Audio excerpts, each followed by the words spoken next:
আবুধাবির তীব্র উত্তাপে মাঠের প্র্যাকটিস বাতিল হলেও জিমে গা গরমে টাইগাররা ব্যস্ত। বসে নেই দল। বোলিংয়ের দায়িত্ব যার কাঁধে সেই তাসকিন আহমেদ তাজিমই যেন বেশি সিরিয়াস। ক্যাপ্টেন লিটন দাসও অনেকটা একই রকম। ক্যাপ্টেন হিসেবে বড় মঞ্চে নিজের প্রথম সেরাটা দেওয়া ছাড়া মাঠে যেন আর উপায় নাই। ফেনী এক্সপ্রেস সাইফুদ্দিনও ছুটতেই চাইলেন। কাগজে কলমে ছক্কশায় ব্যস্ত নাসুম রিশাদরা, স্পিনে ওদের কাঁধেই বড় দায়িত্ব।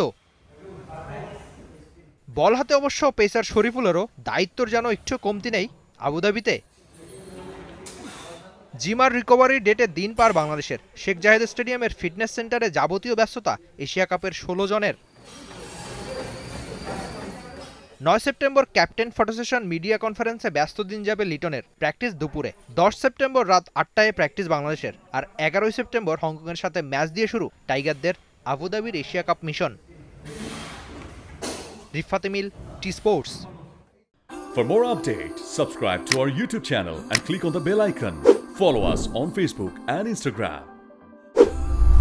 Download T Sports app to enjoy exciting games and highlights.